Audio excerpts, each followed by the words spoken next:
बिस्मिल्लाहिर्रहमानिर्रहीम। अस्सलाम वालेकुम डियर फ्रेंड्स, कैसे हैं? सब ठीक हैं? जैसा कि आप जानते हैं कि लास्ट लेक्चर में हमने चैप्टर नंबर फर्स्ट जो बायोडाइवर्सिटी था वो कंप्लीट कर लिया था और अब हम स्टार्ट करेंगे चैप्टर नंबर सेकंड का lecture number first from crash course of PMC NMD CAT 2022 या फिर 22 के बाद आने वाले जितने भी स्टूडेंट्स हैं उन सब के लिए ये चैप्टर जो है बहुत ही इंपॉर्टेंट रहने वाला है। बिकॉज ये जो चैप्टर बायोलॉजिकल मॉलिक्यूल का है, बायोकेमिस्ट्री का है, ये आपको लाइफ के हर फेज में पढ़ना है, राइट। तो प्रीवियसली जितने भी MD CAT के टेस्ट हो चुके हैं उनके अंदर ये चैप्टर हमेशा इंक्लूड रहा है और नेक्स्ट भी इंक्लूड रहेगा, इस बार टेस्ट में भी इंक्लूडेड है। तो अगर हम यहाँ से बात कर लें इस चैप्टर की इंपॉर्टेंस के बारे में, तो इस चैप्टर में से कम 5 से 6 जो क्वेश्चंस हैं वो फ्रेम किए जाते हैं टेस्ट के अंदर।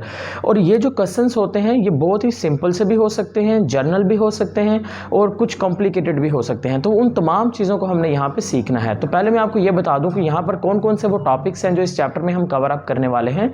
उनमें से टॉपिक नंबर फर्स्ट है हमारे पास introduction to the biochemistry. Number second हमारे पास टॉपिक है that is the importance of the water. Number third is the carbohydrates. Number 4 is the lipids, number 5 is the proteins, number 6 is the nucleic acid, number 7 is the conjugated molecules। तो ये वो सारे topics हैं जो हम कहाँ पे cover up करेंगे, हम इस चैप्टर में कवर अप करने वाले हैं। जाहिर सी बात है काफ़ी सारे टॉपिक्स हैं और हर टॉपिक्स को डिटेल में भी देखना है, तो काफ़ी सारे लेक्चर्स कोशिश करेंगे तकरीबन इसको 7-8 लेक्चर्स के अंदर हम इन सभी चीज़ों को कंक्लूड कर लें, वाइंड अप कर लें। देखें आज के लेक्चर का जो बेसिक पर्पस है that is about the introduction to the biochemistry and biomolecules, bio elements और मेटाबॉलिज्म्स। और उसके बाद हम देखेंगे condensation reactions, hydrolysis, hydration reaction, polymerisation reaction. तो ये सारी जो चीज़ें हैं ये आज के हमारे इस लेक्चर में इंक्लूड रहने वाली हैं। तो बेटा आप लोगों ने चैप्टर सेकंड में लाजमी तौर पर जो पार्ट फर्स्ट है आपका FSC का, तो वहाँ पर आपने लाजमी तौर पर ये चैप्टर पढ़ा होगा, लेकिन वहाँ पर आपने बहुत ही लाइट वे के अंदर चीज़ें पढ़ी हैं, उन बारीकियों को नहीं समझ पाए जो कि यहाँ पर हम लोग आज सीखने वाले हैं। तो लेक्चर को स्किप नहीं करना है। और सबसे इंपॉर्टेंट चीज़ मैं आपको प्रीवियसली लेक्चर्स में भी गाइड करता रहा हूँ, अगेन गाइड कर रहा हूँ। देखिए लेक्चर जब आप सुनेंगे आपको समझ भी आएगा, माइंड में चीज़ें रह भी जाएंगी, लेकिन प्रॉब्लम क्या है कि जब हम नेक्स्ट टॉपिक पर जाएंगे या नेक्स्ट चैप्टर पर जाएंगे तो प्रीवियसली जो चीज़ें होंगी वो आहिस्ता आहिस्ता से भूलना शुरू हो जाएंगी, राइट। तो आपने ये चीज़ याद रखनी है। हाँ, आपने ये चीज़ याद रखनी है कि आप इस चीज़ के ऊपर ओवरकम कैसे करेंगे। ओवरकम करने का बेहतरीन सोल्यूशन यही होता है कि आप साथ के साथ नोट्स बनाएं और इसको हाथों से गुजारते जाएं, राइट। चलिए जी स्टार्ट करते हैं। देखें अगर हम बायोलॉजिकल मॉलिक्यूल्स की बात करें तो बायोलॉजिकल मॉलिक्यूल्स को हमने जिस ब्रांच के अंदर स्टडी करना है, ठीक है, that is the biochemistry. Biochemistry का जो सेकंड नेम होता है इसको हम नाम देते हैं बायोलॉजिकल केमिस्ट्री का नाम भी देते हैं। अब बायोलॉजिकल केमिस्ट्री के अंदर हमने क्या स्टडी करना है? बायोलॉजिकल केमिस्ट्री के अंदर बेटा हमने उन तमाम बायोमॉलिक्यूल्स को स्टडी करना है जो कि किसी भी सेल के अंदर, लिविंग सेल के अंदर मौजूद हैं और वो क्या कर रहे हैं, वो केमिकल रिएक्शंस परफॉर्म कर रहे हैं, वो किस में स्टडी करेंगे? बायोकेमिस्ट्री में स्टडी करेंगे, right. Biomolecules that performs the chemical reactions in a living organism are studied in the biological chemistry. अगर हम बात कर लें कि एक सेल के अंदर कितनी तरह के जो बायोमॉलिक्यूल्स हैं वो मौजूद हैं, तो अगर हम उन तमाम बायोमॉलिक्यूल्स को कलेक्टिवली तौर पर पढ़ना चाहें तो हम उसके लिए एक लफ्ज़ इस्तेमाल करेंगे that is the cellular pool. Okay, तो what is the cellular pool? Cellular pool is collectively, हमने किस चीज़ को सेलुलर पूल का नाम दिया? एक सेल के अंदर जितने भी बायोमॉलिक्यूल्स मौजूद होते हैं हमने जब उनको कलेक्टिवली तौर पर पढ़ेंगे तो हम उसको सेलुलर पूल का नाम दे देंगे। और कहा जाता है कि तकरीबन 5000 से ज़ायद किस्म के जो आपके पास बायोमॉलिक्यूल्स होते हैं वो किसी भी एक सेल के अंदर मौजूद होते हैं जो कि केमिकल रिएक्शंस परफॉर्म कर रहे हैं। अगर हम सेलुलर पूल की बात करें तो सेलुलर पूल्स बेसिकली 2 तरह से एग्जिस्ट करता है। एक होता है एक्वस पूल और दूसरा होता है non aqueous pool. First one is the aqueous pool, the second one is a non-aqueous pool. So what is the basic difference between the aqueous pool and the non-aqueous pool? देखिए अगर हम बात कर लेते हैं ना aqueous pool के बारे में, तो aqueous pool में आपने ये चीज़ याद रखनी है कि वो तमाम सेल के अंदर पाई जाने वाली वो तमाम चीज़ें जो कि पानी के अंदर डिजोल्व हो सकती हैं वो aqueous pool के अंदर aqueous pool में आ जाएंगी। सपोज डैट अगर मैं बात कर लेता हूँ यहाँ पर अमाइनो एसिड्स के बारे में बात कर लें, अगर मैं यहाँ पर बात कर लेता हूँ ग्लूकोज वगैरह की बात कर लूँ, तो ये जो चीज़ें हैं that can dissolve in the water, so they are included in the aqueous pool. While in other cases अगर हम बात कर लेते हैं नॉन एक्वस पूल की, तो देखें अगर हम बात कर लें आपके पास फैट्स के बारे में बात कर लें, ठीक है। तो जो फैट्स होते हैं या आपके पास जो लिपिड्स होते हैं वो असल में क्या होते हैं कि वो डिजोल्व नहीं होते, राइट, वो पानी के अंदर डिजोल्व नहीं होते, तो दैट्स वाई वो सेलुलर स्ट्रक्चर्स बनाने में इन्वॉल्व हो जाते हैं, जैसे कि प्लाज्मा मेम्ब्रेन का पार्ट बन जाते हैं, राइट। तो ये चीज़ याद रखनी है कि वो नॉन एक्वस पूल के अंदर कंसिडर्ड किए जाएंगे। ओके जी, अब हम यहाँ पर अगर बात कर लें बायोलॉजिकल मॉलिक्यूल्स के बारे में, तो मैं सबसे पहले आपसे एक क्वेश्चन पूछता हूँ, देन मैं उसको एक्सप्लेन करूँगा। अगर आपसे एक क्वेश्चन पूछा जाए अगर आपसे क्वेश्चन पूछा जाए, मैं यहां पर एक क्वेश्चन लिख भी देता हूं, which biomolecule is present in the your body, which biomolecule is present in human body, which biomolecules present in human body. तो बेटा बताएं आपकी बॉडी के अंदर कौन सा बायोमॉलिक्यूल्स प्रेजेंट होता है, which biomolecules present in human body. तो नीचे मैं ऑप्शंस फ्रेम कर देता हूं। ऑप्शन आपके लिए है option A organic, option B है आपके लिए inorganic, first one is organic, option B it is a inorganic, option C है आपके पास बोथ, एंड ऑप्शन डी है आपके पास नन ऑफ अबव। तो tell me what will be the right option, right option क्या होगा। देखें, जब भी हम बायोमॉलिक्यूल्स इन लिविंग ऑर्गेनिज्म के बारे में बात करते हैं तो 80 to 90% बच्चों के जहन में एक ही चीज़ आती है, और वो क्या होती है कि जो बायोमॉलिक्यूल्स ह्यूमन बॉडी के अंदर पाए जाते हैं that is a organic molecules, right. लेकिन इन एक्चुअल अगर आपको थोड़ा सा गौर से सोचिए तो आपकी बॉडी के अंदर ओनली ऑर्गेनिक मॉलिक्यूल्स नहीं है, बट आपकी बॉडी के अंदर ऑर्गेनिक के साथ इनऑर्गेनिक मॉलिक्यूल्स भी पाए जाते हैं, जैसे कि पानी, जैसे कि कार्बन डाइऑक्साइड, जैसा कि ऑक्सीजन। तो ये इनऑर्गेनिक मॉलिक्यूल्स हैं। तो इन एक्चुअल आपने ऑर्गेनिक मॉलिक्यूल की तरफ नहीं जाएंगे तो हम कहेंगे कि हमारी बॉडी के अंदर ऑर्गेनिक मॉलिक्यूल्स भी हैं, इनऑर्गेनिक मॉलिक्यूल्स भी हैं। तो so the right option will be the both is the right option in that case. Okay जी, ओके अब यहां पर देखें जरा, अगर हम बायोमॉलिक्यूल्स की बात कर लें, ठीक है, राइट। तो जो बायोमॉलिक्यूल्स होते हैं वो आपके पास, हमने इनकी क्लासिफिकेशन वगैरह भी रीड आउट करनी है कि इसकी क्लासिफिकेशन करेंगे on the basis of their composition, then हम क्लासिफिकेशन करेंगे बायोलॉजिकल मॉलिक्यूल्स के on the basis of their weight. तो वेट की बेस पर भी करने वाले हैं, कंपोजिशन की बेस पर भी करने वाले हैं। देखें, अगर हम बायोलॉजिकल मॉलिक्यूल्स की क्लासिफिकेशन करें तो बायोलॉजिकल मॉलिक्यूल्स की classification on basis of classification on basis of composition। देखिए, अगर हम इनकी कंपोजिशन की बेस पर क्लासिफिकेशन करें तो हमारे पास दो तरह के ग्रुप्स आएंगे मेन। पहला ग्रुप आपके पास आएगा ऑर्गेनिक मॉलिक्यूल का, और सेकंड ग्रुप आपके पास कौन सा आ जाएगा, इनऑर्गेनिक मॉलिक्यूल का। Organic molecules and second group कौन सा आ जाएगा, इनऑर्गेनिक मॉलिक्यूल्स। देखिए, अगर हम ऑर्गेनिक मॉलिक्यूल्स की बात करते हैं तो ऑर्गेनिक मॉलिक्यूल्स के अंदर आपने ये चीज़ इंक्लूड करनी है कि ऐसे मॉलिक्यूल्स, ऐसे बायोमॉलिक्यूल्स जो कि किस चीज़ से मिलकर बने हैं, जो कि कार्बन प्लस हाइड्रोजन से मिलकर बने हैं, उनको हम क्या नाम दे देंगे, उसको हम नाम दे देंगे ऑर्गेनिक बायोमॉलिक्यूल्स का नाम दे देंगे, राइट। अच्छा जी, ऑर्गेनिक बायोमॉलिक्यूल्स और ऑर्गेनिक बायोमॉलिक्यूल्स की एग्जांपल अगर हम स्टडी करें तो इसके एग्जांपल में हमारे पास कौन कौन से आ जाएंगे, proteins number 1, number 2 lipids, number 3 आपके पास कार्बोहाइड्रेट्स, नंबर 4 आपके पास न्यूक्लिक एसिड्स, राइट। तो ये सारे के सारे किस में आ जाएंगे, these are included in the organic molecules. देखिए, इन चीज़ों को गौर से सुनिए समझिए, इसके बाद मैं एक और एमसीक्यू फ्रेम करूंगा और मुझे लगता है कि आप उसका भी गलत आंसर करेंगे, लेकिन आपने मुझे गलत साबित करना है और आपने उसका राइट ऑप्शन चूज करना है। ओके जी, तो चलिए ज़रा गौर से देखें। अगर हम यहाँ पर बात कर लेते हैं दूसरे मॉलिक्यूल्स की, तो दूसरे जो मॉलिक्यूल्स होते हैं that are the inorganic biomolecules. Inorganic biomolecules ऐसे बायोमॉलिक्यूल्स जो कि किस चीज़ से, जिस चीज़ से मिलकर बनते हैं, other than carbon and hydrogen, other than carbon and hydrogen, उसको हम क्या नाम दे देंगे, उसको हम नाम दे देंगे आपके पास ये इनऑर्गेनिक बायोमॉलिक्यूल्स होते हैं। इसमें हम किस किस को इंक्लूड करेंगे, जितनी भी बॉडी के अंदर जो गैसेस पाई जाती हैं, अगर हम वाटर की बात कर लेते हैं, अगर हम मिनरल्स की बात कर लेते हैं, अगर हम आयंस की बात कर लेते हैं, सोडियम, पोटाशियम, राइट, क्लोरीन आ गया आपके पास। इसके अलावा अगर हम इलेक्ट्रोलाइट की बात करते हैं, कैल्शियम की बात कर लें, राइट, तो ये सारे के सारे जो होंगे these all are included in the inorganic molecule. तो ये इनऑर्गेनिक मॉलिक्यूल में इंक्लूड किए जाएंगे। तो चलिए जी, आपसे ऑप्शन पूछते हैं, राइट, तैयार हैं सभी? ओके जी, चलिए हमारा नेक्स्ट एमसीक्यू ये है, which biomolecule is present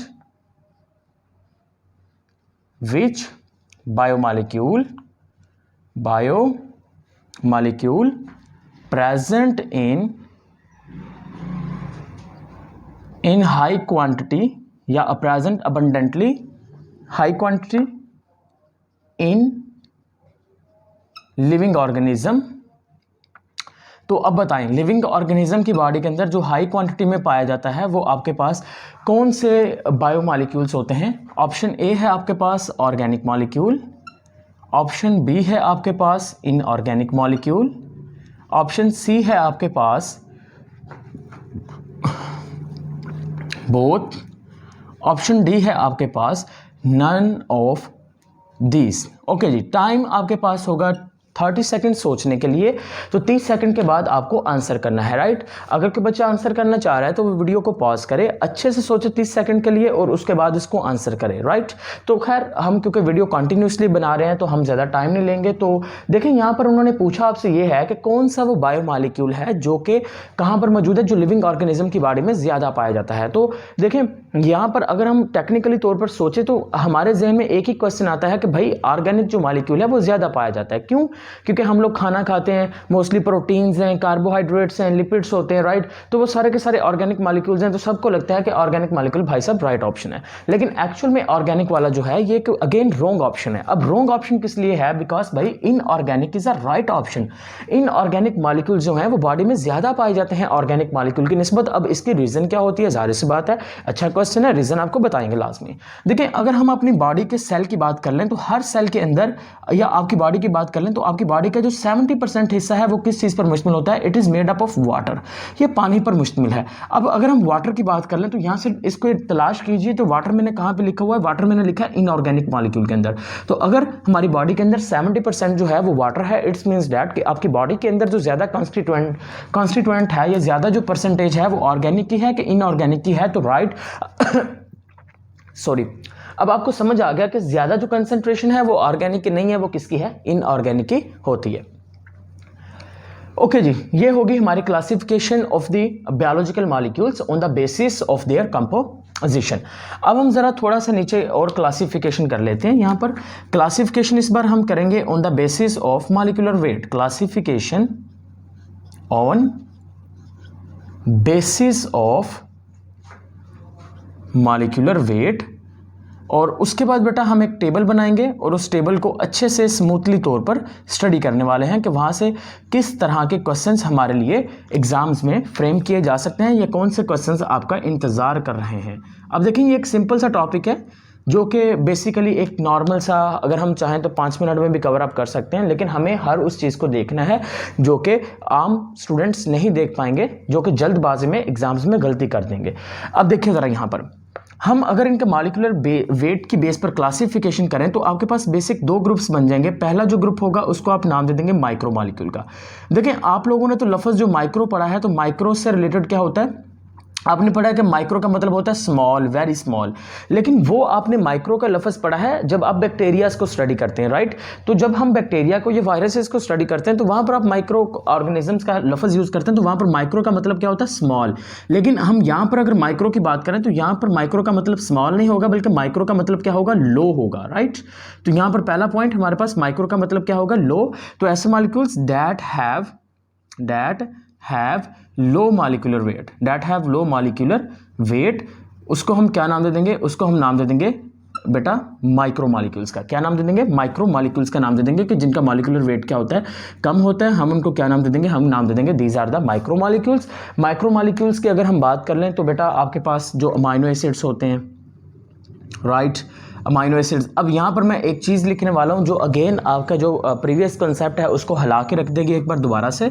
amino acids की बात कर लें, इसके अलावा अगर मैं बात कर लेता हूँ आपके पास ग्लूकोज की बात कर लूँ, इसके अलावा अगर मैं बात कर लेता हूँ न्यूक्लियोटाइड्स की, तो ये जितने भी मॉलिक्यूल्स यहाँ पे लिख रहा हूँ ये सारे के सारे क्या हैं? These are the micro molecules. अगर मैं आपसे एक क्वेश्चन पूछता हूँ कि आप मुझे बताइए जो फैट्स होते हैं, फैट्स जो हैं आया कि वो माइक्रो मॉलिक्यूल्स हैं, क्या वो मैक्रो मॉलिक्यूल्स हैं? तो जल्दी से आंसर करना है विद इन 1 मिनट, 1 मिनट के अंदर।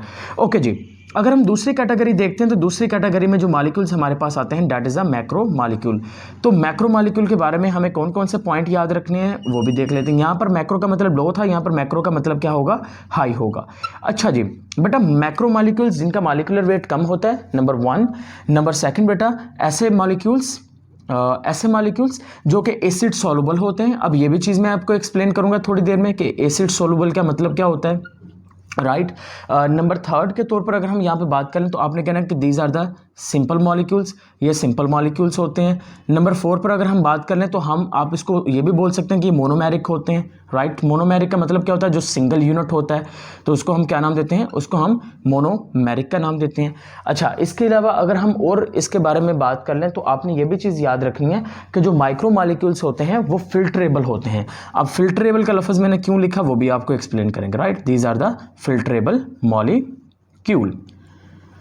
ओके जी, चलिए जी, आपका वैसे भी एक मिनट जो है वो ख़त्म हो चुका है, तो आपने मुझे होप से कमेंट में आंसर कर दिया होगा। लेकिन बेटा आप सबको अगेन दोबारा से यही लग रहा है कि जो फैट्स होते हैं these are the macro molecules. लेकिन अगेन मैं दोबारा से यही कहने वाला हूँ कि हमने जो टेक्स्ट बुक के अंदर पढ़ रखा था वो यही था कि फैट्स जो हैं वो मैक्रो मॉलिक्यूल्स हैं, और आपको शुरू से पढ़ाया भी यही गया है, राइट। जैसा कि आपको शुरू से पढ़ाया जाता है कि जो ऑटोट्रॉफ्स एंड हेटरोट्रॉफ्स के बारे में कंसेप्ट बच्चों को दिया जाता है कि जो ऑटोट्रॉफ्स होते हैं वो अपने खुराक खुद तैयार करते हैं, हेटरोट्रॉफ्स अपने खुराक को तैयार नहीं करते। But it is a wrong concept ये होता है कि ऑटोट्रॉफ भी अपने खुराक को तैयार करते हैं, हेटरोट्रॉफ भी अपने खुराक को तैयार करते हैं। तो बेसिक डिफरेंस ये होता है कि ऑटोट्रॉफ अपने खुराक को तैयार करेंगे इनऑर्गेनिक कंपाउंड से, और हेटरोट्रॉफ जो होंगे वो अपने खुराक खुद तैयार करेंगे फ्रॉम द ऑर्गेनिक कंपाउंड्स। तो ये भी अपने खुराक खुद तैयार करेंगे, ये भी खुद तैयार करेंगे। फ़र्क क्या है कि ये इनऑर्गेनिक से करेंगे, ये ऑर्गेनिक से करेंगे। इसी तरह से आपने जो फैट्स के बारे में पढ़ रखा है वो यही था कि ये एक मैक्रो मॉलिक्यूल है, बट एक्चुअल में याद रखना है कि जो फैट है it is a micro molecules. ये एक मैक्रो मॉलिक्यूल होता है लेकिन ये बिहेव करता है मैक्रो मॉलिक्यूल के तौर पर। It is a micro molecule but it behave as a macro molecule. Fat is a micro molecule but it behaves as a macro molecule. अब ये बिहेव कैसे करता है उसको हम स्टडी करते हैं एनालिसिस के अंदर कि कौन सा वो हमारा एक्सपेरिमेंट है जिसकी बेस पर हम इसको स्टडी कर सकते हैं। तो हम यहाँ पे लिख भी देते हैं बेटा, इट बिहेव्स एज, किसके तौर पर बिहेव करता है, मैक्रो मॉलिक्यूल। चलिए जी, अब पहले तो आपको इस चीज़ को एक्सप्लेन करके दें भाई ये माइक्रो मॉलिक्यूल कैसे है। ज़ाहिर सी बात है हमने एक स्टेटमेंट दी है तो आप लोग मानेंगे नहीं तब तक जब तक हम उसका एक सॉलिड प्रूफ नहीं दे देते। चलिए बेटा यहाँ पे देखते हैं जी, अगर हम एनालिसिस करें, यहाँ पे मैं लिखता हूँ जी एनालिसिस प्रोसीजर। अगर हम एनालिसिस करते हैं ना ऑर्गेनिक कंपाउंड्स के बारे में, या फिर अगर हम एनालिसिस कर लें माइक्रो एंड मैक्रो मॉलिक्यूल्स के बारे में, या फिर अगर हम एनालिसिस कर लेते हैं इनके बारे में कि ऐसे मॉलिक्यूल जिनका मॉलिक्यूलर वेट कम होता है, या फिर ऐसे मॉलिक्यूल जिनका मॉलिक्यूलर वेट क्या होता है, हैव हाई मॉलिक्यूलर वेट। बेटा मुझे ये कंप्लीट करने दें, उसके बाद हम उसी की तरफ मूव करेंगे, right. High molecular weight. Number 2 यहाँ पे बोला था कि एसिड सोलुबल होते हैं, these are the acid not soluble, non soluble, acid non soluble होते हैं। यहाँ पर मैंने लिखा था कि मोनोमेरिक होते हैं। बेटा इनके मिलने से क्या बनते हैं, पॉलीमेरिक बनते हैं, ठीक है। इनके मिलने से कौन सी यूनिट बनेंगे, पॉलीमेरिक यूनिट बनेगा। अच्छा जी, उसके बारे में हमने कहा था कि ये सिंगल यूनिट है, यहाँ पर काफ़ी सारे यूनिट आ जाएंगे, ये सिंपल होते हैं और ये क्या हो जाएंगे, कॉम्प्लेक्स मॉलिक्यूल आ जाएंगे। यहाँ से एमसीक्यूज भी फ्रेम किए जाएंगे। कुछ चीज़ें जो हैं वो हमें जनरल नॉलेज के तौर पर यानी कि इसी चैप्टर से होंगी, वो भी याद करनी है, वो भी हम यहाँ पे लिख लेते हैं। देखें अगर हम प्रोटीन्स की बात कर लें, मेनली तौर पर अगर हम स्टार्च की बात कर लें, अगर हम ग्लाइकोजन की बात कर लें, अगर हम सेलुलोज की बात कर लें, अगर हम बात कर लेते हैं न्यूक्लिक एसिड्स की बात कर लें, तो ये सारे के सारे जो होंगे these are the macro molecules, और जो ऊपर मैंने लिखे हैं ये सारे के सारे क्या हैं, माइक्रो मॉलिक्यूल्स हैं। चलिए जी, अब आपको इस चीज़ का प्रूफ दे एनालिसिस के ज़रिए से। देखिए आपने सबसे पहले क्या करना है, ड्यूरिंग द एनालिसिस अगर आपको कहा जाता है कि आपने किसी भी लिविंग सेल के अंदर जाके स्टडी करना है कि कौन सा बायो मॉलिक्यूल जो ऐसा है वो माइक्रो है, कौन सा मैक्रो है, किस किस परसेंटेज के अंदर पाया जाता है, तो आपने उसको कैसे स्टडी करना है। सबसे पहले आप क्या करेंगे, आप या तो एक प्लांट का लिविंग टिश्यू ले लें, या फिर आप क्या करें एक मैमल का लिवर का एक हिस्सा काट लें, राइट। अच्छा, मैमल का मतलब ये है कि इंसान के लिवर का हिस्सा नहीं लेंगे, आप किसका लेंगे, आप असल में जो रैट है ना, रैट के लिवर का हिस्सा काटेंगे। और एक इंपॉर्टेंट चीज़ याद रखनी है कि जो रैट है वो ऐसा ना हो कि वो पीछे प्रीवियसली तकरीबन 2 हफ्तों से डेड है, आप उस रैट के लिवर का पोर्शन काट रहे हैं। तो आपको एक जो लिविंग रैट है उसको किल करना है। किल करने के बाद आपने उसके लीवर का एक पोर्शन लेना है।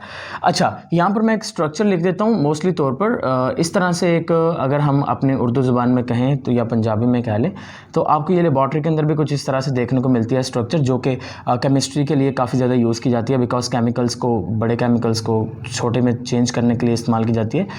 इसको क्या क्या नाम देते हैं? हरियप। हो सकता है कि यहाँ पर कुछ बच्चे जो ऐसे हैं जो डिफरेंट एरिया से बिलोंग करते हैं और इन एरियाज़ में इसको डिफरेंट नाम से पुकारा जाता होगा। तो राइट, ये असल में यहाँ पर आप इसको यही कह लें कि ये एक, इसकी मदद से हम क्या करेंगे, स्लरी बनाने वाले हैं। स्लरी क्या बनाने वाले हैं? स्लरी बनाने वाले हैं, उसको पीसने वाले हैं, उसका एक विस्कस सोल्यूशन बनाने वाले हैं। तो सबसे पहले हमने क्या करना है, हमने बेटा एक लीवर का पार्ट लेना है, liver part of rat, liver part ले लिया किसका? रैट का।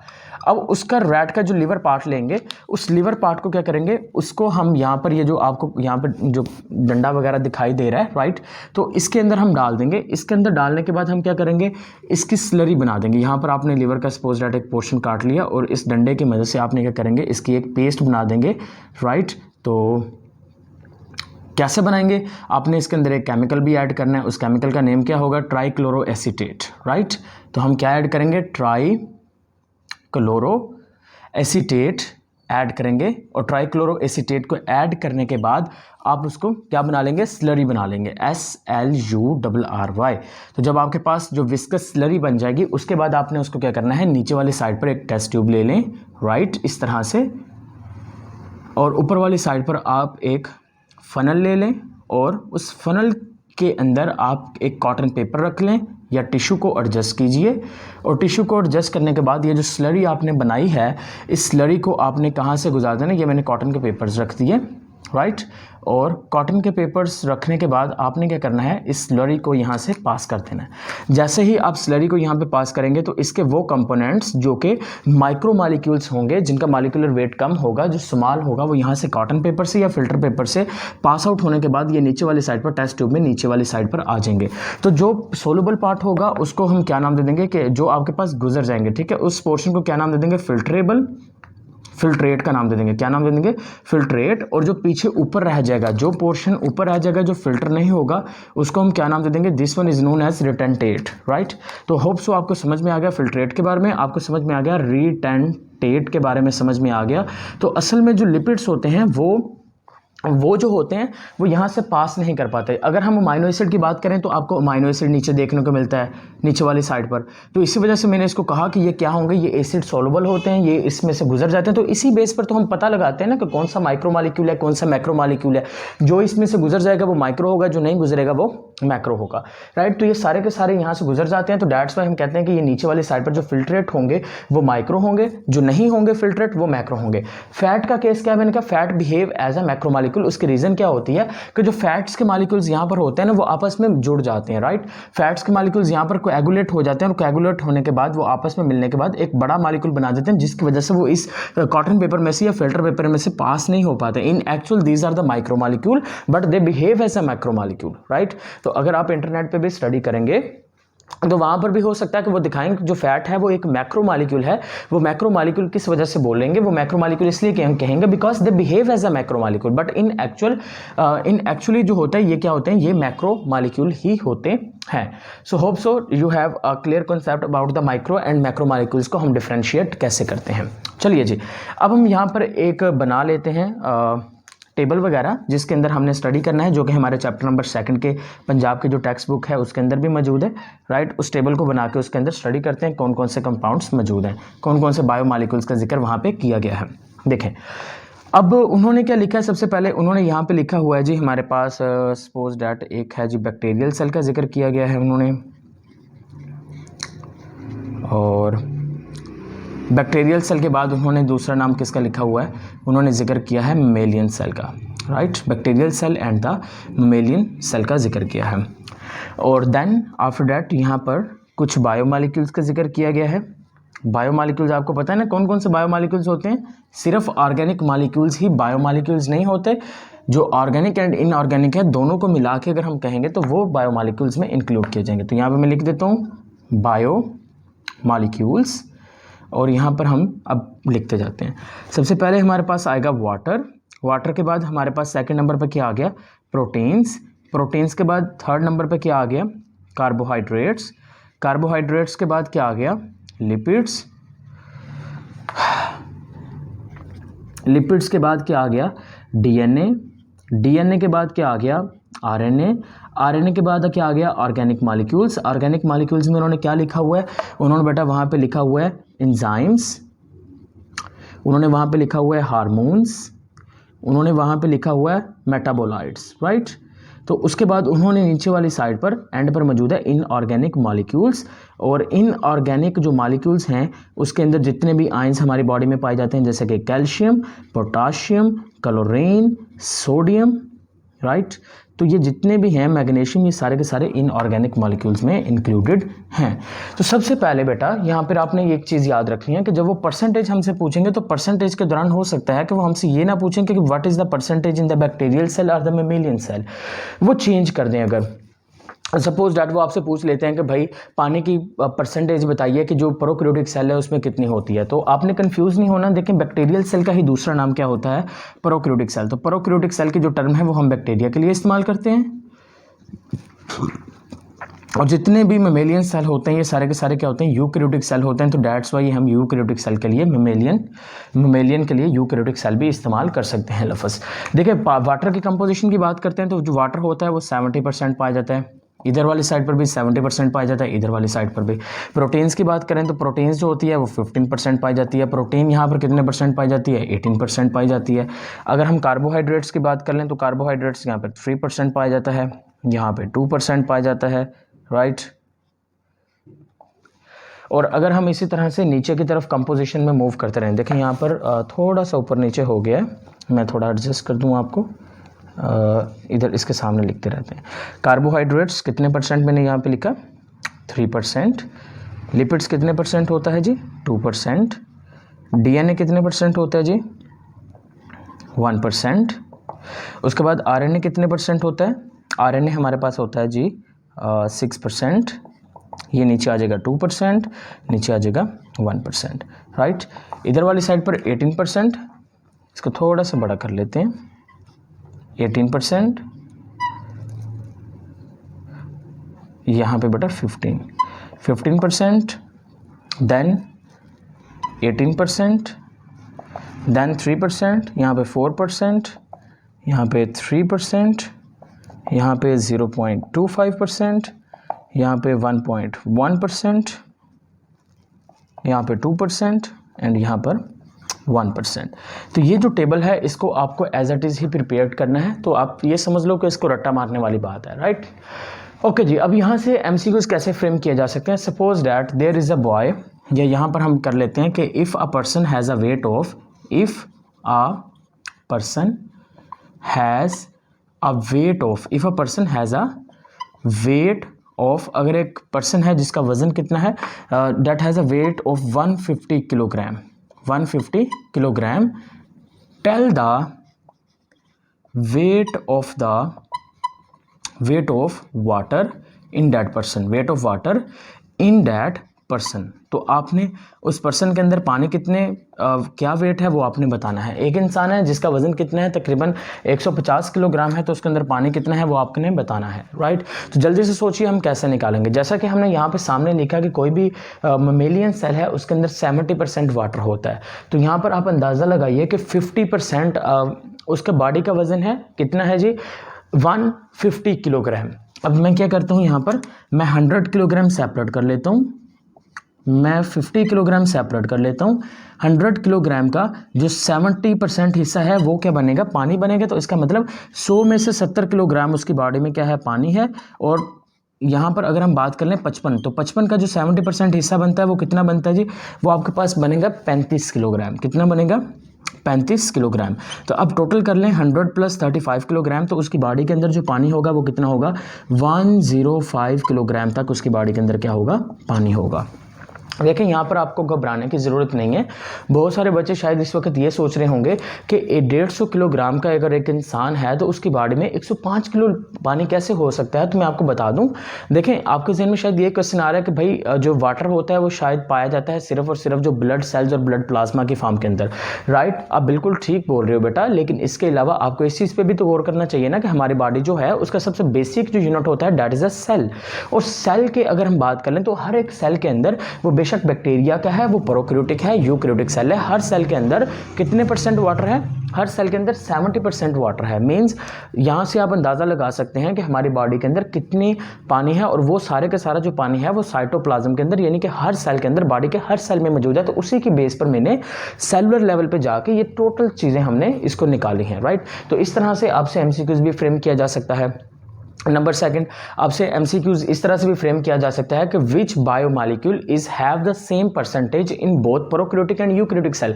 कौन सा वो बायोमॉलिक्यूल्स है जिसकी जो परसेंटेज है वो प्रोकैरियोटिक और यूकैरियोटिक सेल में सेम होती है। तो जल्दी से ढूंढ के बताइए। It is a water. Water has the same percentage in the prokaryotic and the eukaryotic cell, दोनों में सेम होती है। नंबर थर्ड, आपसे क्वेश्चन वो ऐसे भी फ्रेम कर सकते हैं, tell us the percentage of the, आपसे वो पूछेंगे जी प्रोटीन का पूछ लेते हैं, protein plus lipids plus proteins plus lipids plus carbohydrate.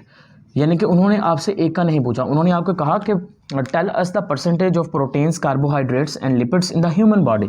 तो इन तीनों की आपको इकट्ठे करके बतानी है। तो भाई देख लें यहाँ पर ह्यूमन बॉडी के अंदर अगर मैं मेलियन सेल की बात कर लें या प्रोकैरियोटिक सेल की बात कर लें तो आपको यहाँ से कैलकुलेट करके बता देनी है 3, 2 एंड 5। तो कितना बन गया ये आपके पास 15, 3 और ये आपके पास बन गया 20। तो ये आपके पास कितने परसेंट बन गया 20%। तो ये चीज़ इस तरह से बेटा हर पॉसिबल जो एमसीक्यूज है वो ऐसे फ्रेम किया जा सकता है। तो जल्दी से बेटा इसको देख लें। चलें तिलावत थोड़ी सी सुन लें, उसके बाद हम कंटिन्यू करेंगे।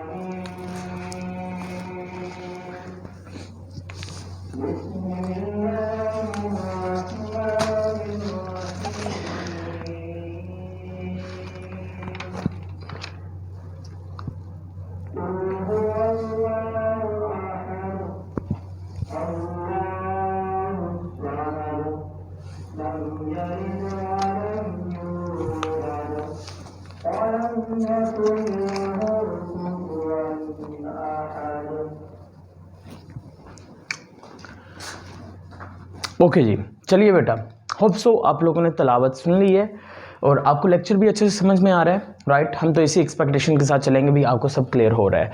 अच्छा, दूसरी बात, अगर किसी बच्चे को कहीं पे कोई कन्फ्यूजन रह जाती है तो एंड पे कमेंट सेक्शन में ना बता दिया करो भी यहाँ पे इस पार्ट में थोड़ा सा कन्फ्यूजन रह गया। अच्छा जी, यहाँ पर हम जब बात कर रहे थे मैक्रोमॉलिक्यूल्स के बारे में तो यहाँ से कुछ क्वेश्चन फ्रेम किए जा सकते हैं, वो भी हम यहाँ पर थोड़े स्टडी कर लेते हैं। देखेंगे, अगर आपसे पूछा जाए कि monomers, amino acid monomers are combined together and they form a polymer and the name of that polymer is a protein। Amino acid जब मोनोमर्स आपस में मिलेंगे तो उनके मिलने से एक पॉलीमर बनेगा और उस पॉलीमर का नाम क्या होगा, उस पॉलीमर का नाम होगा प्रोटीन्स, राइट। अब इसी तरह से हमें चंद एक की जिक्र भी कर लेना चाहिए, जैसा कि स्टार्च। इसी तरह से अगर हम ग्लाइकोजन का जिक्र कर लें, इसी तरह से हम अगर जिक्र कर लें सेलुलोज का,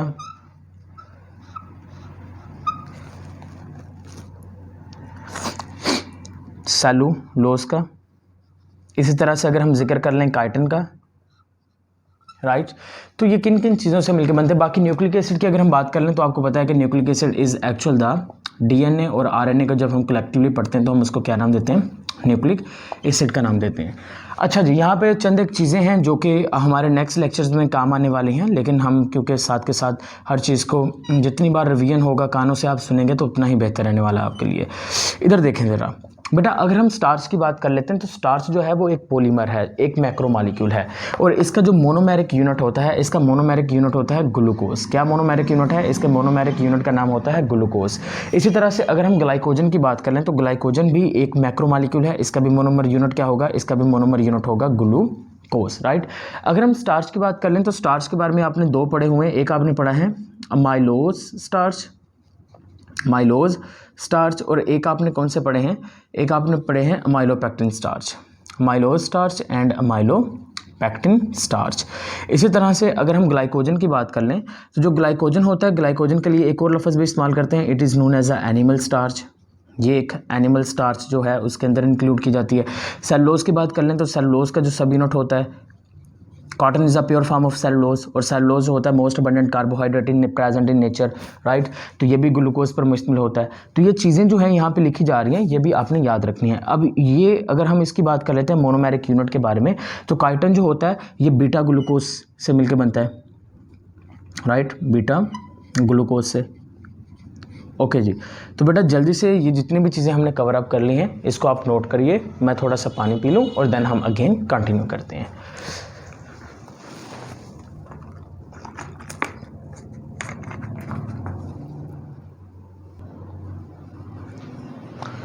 ओके गाइस, चलिए जी, अब हम दोबारा से देखते हैं मॉलिक्यूल्स के बारे में, और इसके बाद हम अपने टॉपिक का सेकंड जो पोर्शन है that is about the biogenic elements, bio elements, उनके बारे में हम स्टडी करेंगे, राइट। अच्छा जी, हम यहाँ से कंटिन्यू कुछ कर रहे थे मैक्रो मॉलिक्यूल्स के बारे में, पॉलीमेरिक मॉलिक्यूल्स के बारे में। देखें, अगर हम यहाँ पर बात कर लेते हैं स्टार्च के बारे में, तो स्टार्च का जो यूनिट होता है that is the alpha glucose, right. इसका जो पॉलीमेरिक स्टार्च का जो मोनोमेरिक यूनिट होता है वो क्या होता है, अल्फा ग्लूकोज होता है। स्टार्च दो तरह से होती हैं, amylose starch and amylopectin starch. जो अमाइलोज स्टार्च होते हैं, अमाइलोज स्टार्च में जो बॉन्ड बनता है that is the alpha 1,4 bond. देखें, जितने भी आपके पास मोनोमेरिक यूनिट होंगे, हर मोनोमेरिक यूनिट जो होगा वो आपस में मिलेगा और उनके बीच में खास किस्म के बॉन्ड्स बनेंगे, जिसके नतीजे में आपके पास मैक्रोमॉलिक्यूल्स बन जाएंगे। सपोज दैट अमाइनो एसिड की बात कर लेते हैं, तो अमाइनो एसिड के अंदर जब आपस में मिलते हैं तो इनके बीच में एक CN बॉन्ड बनता है जिसको हम नाम देते हैं पेप्टाइड बॉन्ड का। ग्लूकोज के अंदर बात कर लें तो ग्लाइकोसिडिक लिंकेज बनता है। इसी तरह से न्यूक्लियोटाइड्स की बात कर लें तो न्यूक्लियोटाइड्स के अंदर फास्फोडाइएस्टर बॉन्ड बनता है। तो राइट, इस तरह से बॉन्डिंग होगी, बॉन्डिंग के नतीजे में आपके पास क्या बन जाएंगे, मैक्रोमॉलिक्यूल्स बन जाएंगे। अब उन्हीं बॉन्डिंग्स के बारे में आपको बताया जा रहा है।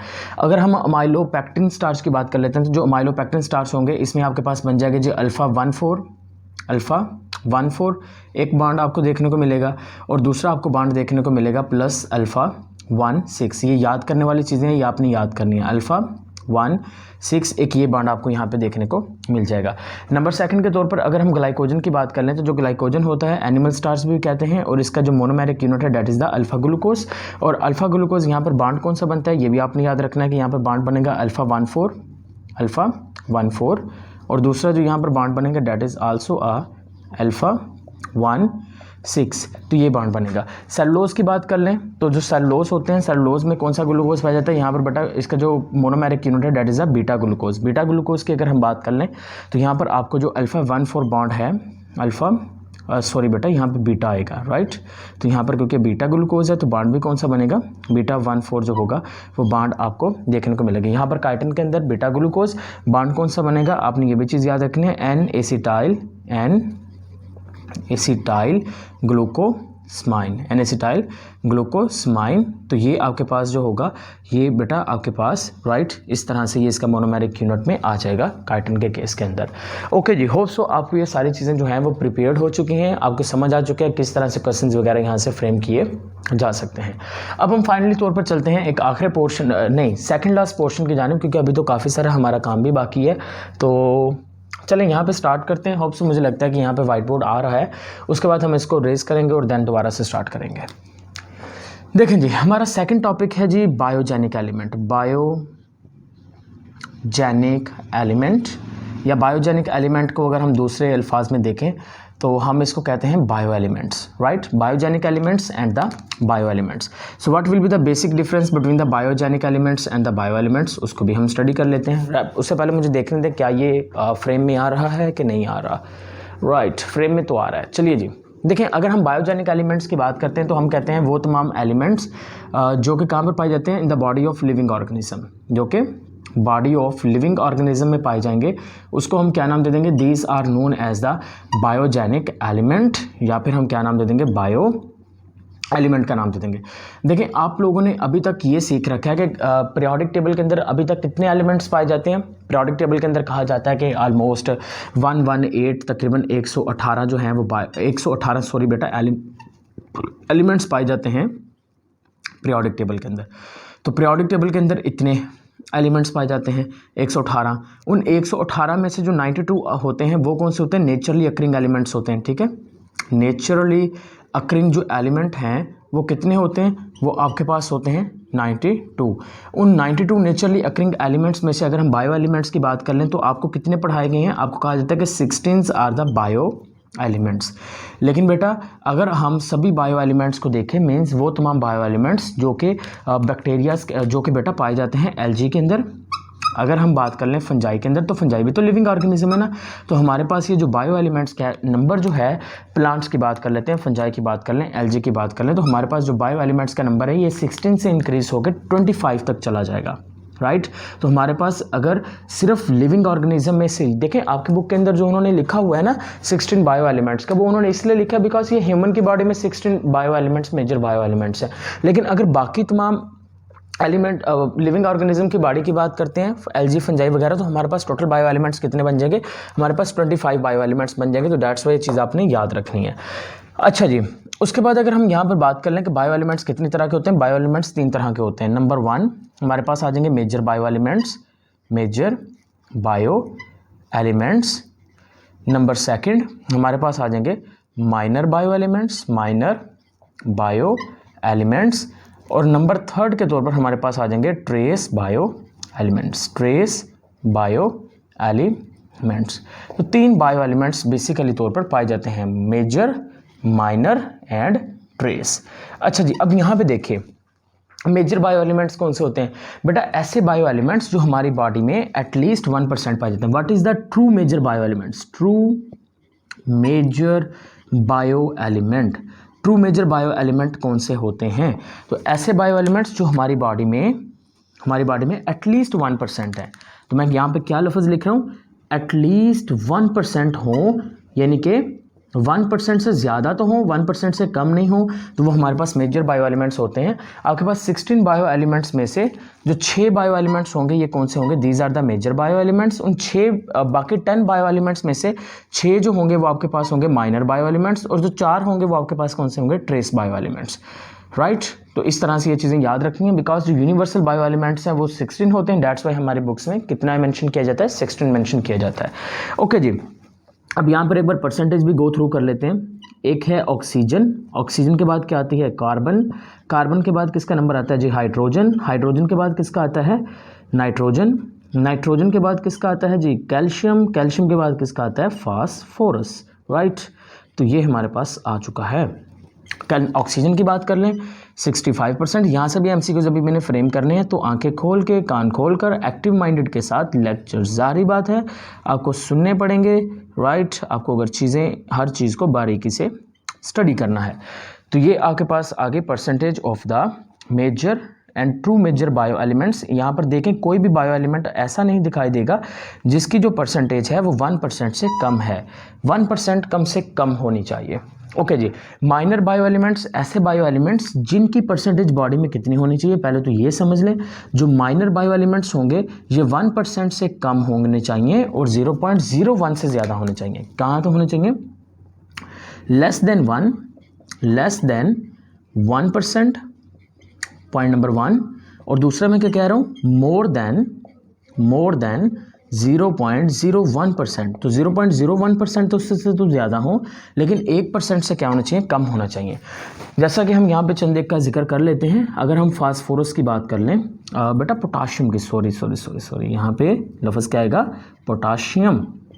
अगर हम बात कर लेते हैं सल्फ़र, अगर हम बात कर लेते हैं आयरन, अगर हम बात कर लेते हैं क्लोरीन, अगर हम बात कर लेते हैं सोडियम, अगर हम बात कर लेते हैं मैग्नीशियम, तो ये सारे जो होंगे आपके पास, ये 6 जो मैंने यहाँ पर दोबारा से अगेन लिख दें, ये आपके पास कौन से होंगे? ये आपके पास बेटा आ जाएंगे जी माइनर बायो एलिमेंट्स के अंदर।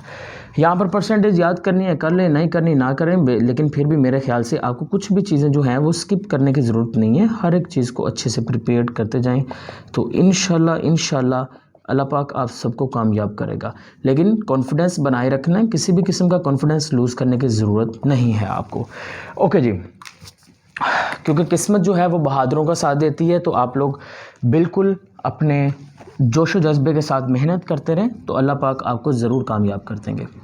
ओके जी, तीसरे कौन से हैं? Trace bio elements. तो ट्रेस बायो एलिमेंट्स ऐसे बायो एलिमेंट्स होते हैं जो कि जिनके सिर्फ ट्रेसेस पाए जाते हैं बॉडी के अंदर, लेकिन ये इसका मतलब ये नहीं होता कि ये बायो एलिमेंट्स हमारे बॉडी में ज़रूरी नहीं होते हैं, नहीं, ये हमारी बॉडी के अंदर बहुत ज़्यादा ज़रूरी होते हैं। जैसा कि हम यहाँ पर कुछ बायो एलिमेंट्स की बात कर लेता हूँ मैं, एक आयोडीन की, मैग्नीज की बात कर लेते हैं। चलें जी। अच्छा, यहाँ पर मैंने आयोडीन की बात क्यों की? मैंने सबसे पहले मैंने आयोडीन की बात इसलिए की बिकॉज मैंने कहा कि they are present in traces in human body, traces in human body.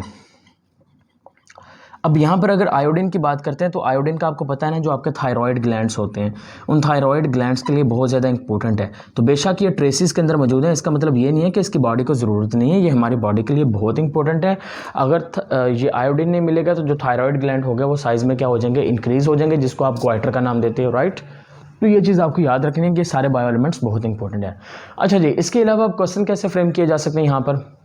देखिए, अगर मैं आपसे ये पूछता हूँ कि which bio element is present highest in percentage in human body, तो ह्यूमन बॉडी के अंदर कौन सा वो बायो एलिमेंट्स है जो सबसे ज़्यादा परसेंटेज के अंदर पाया जाता है? तो आपका आंसर क्या होना चाहिए?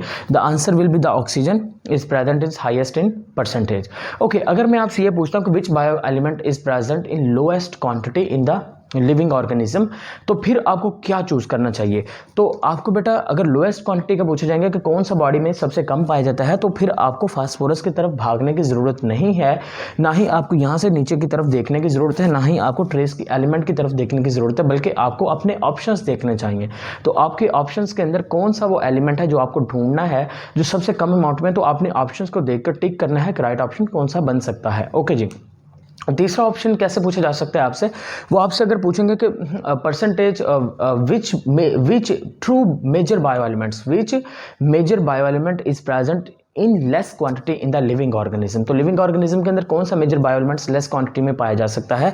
तो अभी आप क्या बताएंगे? अभी इट इज़ अ फास्फोरस। तो अभी आप बोल सकते हैं कि जो फास्फोरस है वो एक ट्रू मेजर बायो एलिमेंट्स है जो कि बॉडी में सबसे कम अमाउंट के अंदर पाया जाता है। बाकी जितने भी एलिमेंट्स होते हैं वो ज़्यादा अमाउंट के अंदर पाए जाते हैं। होप सो आपको यहाँ तक जो लेक्चर है वो समझ में आ चुका है। अब हम अपने लेक्चर के आखिरी पोर्शन की तरफ मूव करके जाते हैं, that is the metabolisms, कैटाबॉलिज्म्स, anabolism, उन सभी चीज़ों को कवर अप करते हैं। लेकिन उससे पहले इस व्हाइट बोर्ड को रिमूव कर देता हूँ, मैं साफ़ करता हूँ, और आप में से कोई बच्चा अगर स्क्रीनशॉट वगैरह लेना चाहता है तो वो भी ले ले। हरी अप, हमारे पास तकरीबन को 10 सेकंड इसका टाइम होगा, तो मैं इसको रिमूव करता हूँ।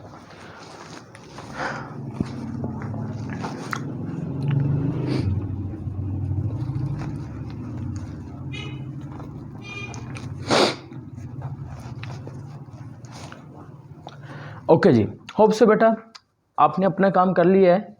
अच्छा, जब आप लोग स्टडी करते हो ना, जैसा कि लेक्चर वगैरह सुन रहे हो, तो क्या किया करो, अपने पास ना कुछ खाने पीने वाली चीज़ें रखा करो, अपना एनर्जी लेवल हाई रखा करो, राइट। इसी तरह से एनर्जी लेवल हाई रखिए, दिल लगा के स्टडी करिए, राइट। बेटा अगर लेक्चर वगैरह समझ में आ रहे हैं ना, तो अपने फ्रेंड्स के साथ ना ज़्यादा से ज़्यादा शेयर करना है। उसकी रीज़न क्या होती है कि आप चाहते हैं कि ये जितना भी नॉलेज आपने सीखा है ये सिर्फ आप तक ही रुक के रह जाए, ये और लोग ना सीख पाएँ, राइट। तो इसी वजह से आपको ये जो लेक्चर्स होते हैं ये आपको आगे से आगे शेयर करने चाहिए, ताकि ज़्यादा से ज़्यादा लोग इनको मुस्तफ़ीद यहाँ से फ़ायदा हासिल कर सकें।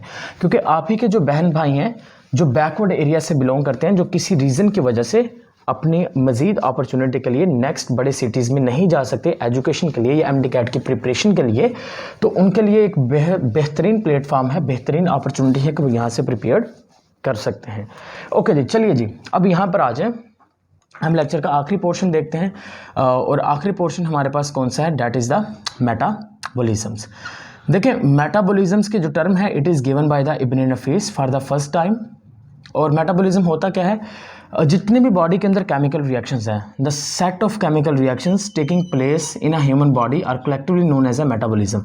All chemical reactions, all chemical reactions taking place in body of living organism, उसको हम क्या नाम दे देंगे? उसको हम नाम दे देंगे मेटाबॉलिज्म का नाम दे देंगे, राइट। अब यहाँ से क्वेश्चन अराइज होता है कि क्या हर होने वाला केमिकल रिएक्शन ही मेटाबॉलिज्म इंक्लूड होगा? मींस इस दुनिया में बहुत सारे केमिकल रिएक्शंस हो रहे हैं, तो क्या वो भी मेटाबॉलिज्म के अंदर इंक्लूड किए जाएंगे? जैसा कि अगर मैं बात कर लूँ कि लैब के अंदर एक एक्सपेरिमेंट हो रहा है, राइट, केमिस्ट्री की लैब में एक एक्सपेरिमेंट हो रहा है, तो क्या हम कहेंगे कि वो एक मेटाबॉलिज्म का पार्ट है?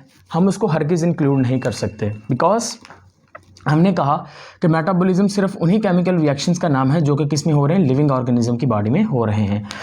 अगर हम मेटाबॉलिज्म्स के टाइप्स के बारे में बात कर लें तो एक होती है हमारे पास कैटाबॉलिज्म्स और एक होता है हमारे पास एनाबॉलिज्म।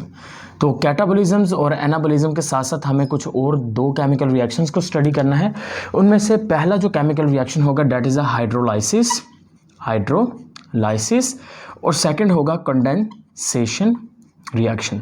तो इन दोनों चीज़ों को भी हमने यहीं पे कवर करना है। और हाइड्रोलाइसिस से रिलेटेड एक और केमिकल रिएक्शन होगा that's name is a hydration reaction. तो ये चीज़ भी मैं यहाँ पे एक्सप्लेन करूँगा, what is a basic difference between hydrolysis, hydration reaction, condensation reaction. उससे पहले हम देख लेते हैं कि व्हाट इज़ अ कैटाबॉलिज्म्स। देखें, कैटाबॉलिज्म्स एक ऐसा केमिकल रिएक्शन जो कि डिस्ट्रक्टिव केमिकल रिएक्शन है। It is a destructive chemical reaction, यानी कि एक ऐसा केमिकल रिएक्शन जिसमें एक लार्ज जो मॉलिक्यूल होगा, यानी कि जो पॉलीमर होगा, वो पॉलीमर किसके अंदर टूट जाएगा, अपने सब यूनिट जो होंगे मोनोमर उसके अंदर टूट जाएगा। किस रिएक्शन के अंदर, कैटाबॉलिज्म के अंदर।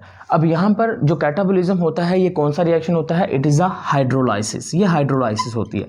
देखें, हाइड्रोलाइसिस क्या होता है, हाइड्रोलाइसिस का मतलब ये होता है कि भाई आपने क्या करना है, आपने जो पॉलीमर है, पॉलीमर को जब तोड़ेंगे किसके अंदर, मोनोमर के अंदर, तो पॉलीमर जो है जब वो मोनोमर के अंदर टूटेगा तो वो कैसे टूटेगा, आपने कहना है कि व्हाट इज़ हाइड्रोलाइसिस। हाइड्रो का मतलब होता है वाटर, लाइसिस का मतलब होता है ब्रेक डाउन। लाइसिस का मतलब क्या होता है, ब्रेक डाउन।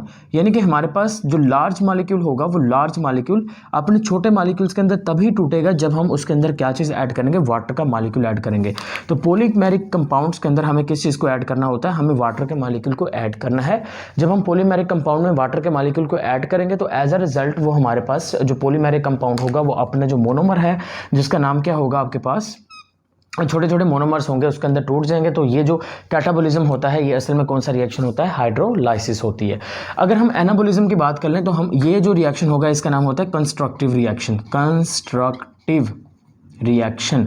अब कंस्ट्रक्टिव रिएक्शन का मतलब क्या होता है कि एक ऐसा रिएक्शन जिसमें जो स्मॉल आपके पास मोनोमर्स होंगे, राइट, जो आपके पास मोनोमर्स होंगे वो मोनोमर्स आपस में मिलेंगे और मोनोमर्स के आपस में मिलने से आपके पास क्या बन जाएगा, पॉलीमर बन जाएगा। मोनोमर मिलेगा, मोनोमर के मिलने से क्या बनेगा, पॉलीमर बनेगा। और ये जो रिएक्शन होगा इसको हम नाम दे देंगे कंडेंसेशन रिएक्शन। तो कंडेंसेशन रिएक्शन एक ऐसा रिएक्शन होता है जिसमें आपके पास जो छोटे मॉलिक्यूल्स हैं जो मोनोमर्स होंगे वो मिलेंगे, उनके मिलने से आपके पास एक बड़ा पॉलीमर बनेगा और साथ में बेटा पॉलीमर के मिलने के साथ साथ यहाँ पर वाटर का एक मॉलिक्यूल भी रिलीज हो जाएगा। तो हम उसको क्या नाम दे देंगे, हम कहेंगे this one is known as a condensation reaction. देखें, तो catabolism is a hydrolysis and anabolism आपके पास कौन सा आ गया, कंडेंसेशन रिएक्शन आ गया। देखें, अगर मैं यहाँ पर बात कर लेता हूँ आपसे बेटा हाइड्रेशन रिएक्शन की बात कर लूँ तो बेटा आपको ये चीज़ याद रखनी है कि हाइड्रेशन रिएक्शन और hydrolysis are not the same thing. ये एक जैसे नहीं होती है, डिफरेंट होते हैं। अब ये कैसे डिफरेंट है, देखिए हाइड्रेशन एक ऐसा केमिकल रिएक्शन होता है जिसमें हम वाटर तो ऐड करते हैं, वाटर इज एडेड, वाटर तो ऐड किया जाता है लेकिन ब्रेक डाउन नहीं होती है। ब्रेक डाउन ऑफ मटेरियल या कंपाउंड कह लें डज नॉट टेक्स प्लेस, नहीं होगी। तो वो जो रिएक्शन होगा उसको हम क्या नाम दे देंगे, उसको हम नाम दे देंगे this one is known as a hydration reaction. So that is a basic difference between the hydration and hydrolysis. तो कैटाबॉलिज्म कभी भी हाइड्रेशन नहीं होता, ये हाइड्रोलाइसिस होती है। अच्छा जी, अब यहाँ पर हम चंद एक चीज़ें और भी सीखने वाले हैं। एक केमिकल रिएक्शन को स्टडी करते हैं and the name of that chemical reaction is a polymerization, right. उसका नाम क्या है, उसका नाम होता है पॉलीमराइजेशन। और यहाँ से कितने एमसीक्यूज फ्रेम किए जा सकते हैं उसको देखते हैं। देखें, पॉलीमराइजेशन एक ऐसा केमिकल रिएक्शन होता है जो कि असल में आप कह लें कि किस में स्टडी किया जाता है, एनाबॉलिज्म्स के अंदर। ये एक कंस्ट्रक्टिव रिएक्शन है। इसमें क्या होता है कि आपके पास जो मोनोमर है, सपोज दैट ये आपके पास एक मोनोमर है, हमने कहा ना कि वो वाटर का मॉलिक्यूल रिलीज कर रहा है। एक आपके पास मोनोमर ये है। अब एक मोनोमर में से हाइड्रोजन का आयन निकलेगा, जो दूसरा मोनोमर होगा वहाँ से कौन सा आयन निकलना है, हाइड्रोक्सल का आयन। तो जब ये मोनोमर आपस में मिलेंगे तो इन मोनोमर्स के आपस में मिलने से मोनोमर के बीच में क्या बन जाएगा, बॉन्ड बन जाएगा। और साथ में आपके पास वाटर का जो एक मॉलिक्यूल होगा वो भी क्या हो जाएगा, रिलीज हो जाएगा। तो वाटर का मॉलिक्यूल यहाँ से क्या हो गया, रिलीज हो गया। और साथ में ये आपके पास क्या बन गया, जो दो आपके पास मोनोमर्स हैं, टू मोनोमर्स आपस में जब आपस में मिलेंगे तो उन दो मोनोमर्स के आपस में मिलने से आपके पास क्या बन जाएगा, एक बड़ा मॉलिक्यूल बनेगा जिसको आप नाम देंगे डाइमर। क्या नाम दे देंगे, डाइमर। तो दो मोनोमर मिले तो आपके पास कितने डाइमर बने, 1 डाइमर बन गया। तो आपके पास दो मोनोमर के मिलने से एक डाइमर प्रोड्यूस होता है। और जब आपके पास एक डाइमर प्रोड्यूस होता है तो आपके इससे पूछा जा सकता है कि when 2 monomers combines together then how many bond are formed.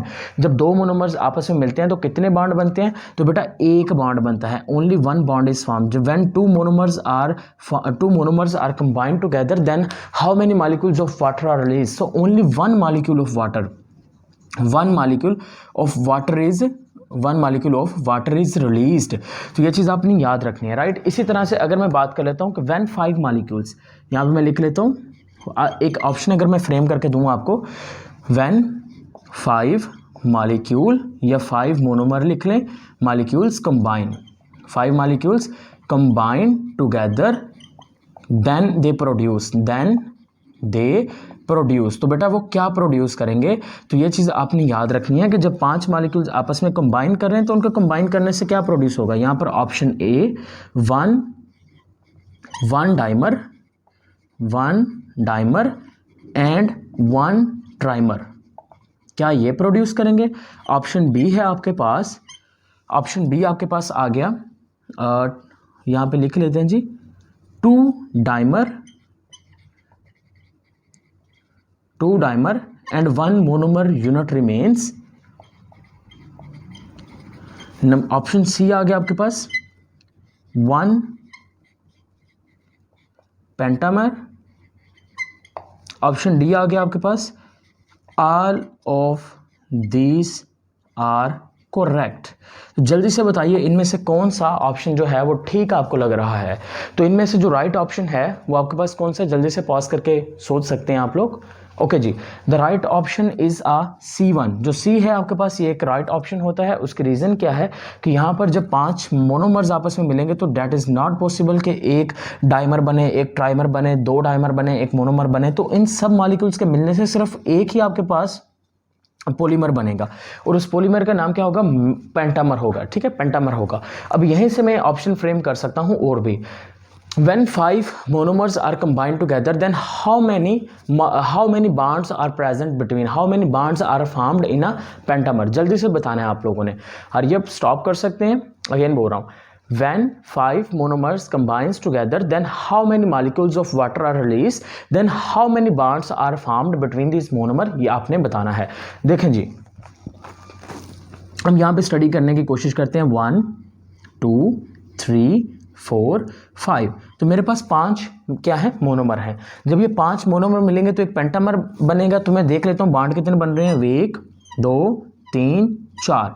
It's means that when 1 pentamer is form, when 5 monomer combines together, when 5 molecules combine together then how many bond will be form. आप बोलेंगे कितने bond बनते हैं, 4 bond. कितने bond बनेंगे, 4 bond बनेंगे। अच्छा जी, मुझे ये बताएं कि पानी के मॉलिक्यूल्स कितने रिलीज होंगे। बिकॉज पॉलीमराइजेशन कौन सा रिएक्शन होता है, ये एक कंडेंसेशन रिएक्शन है, ये एक कंस्ट्रक्टिव रिएक्शन होता है।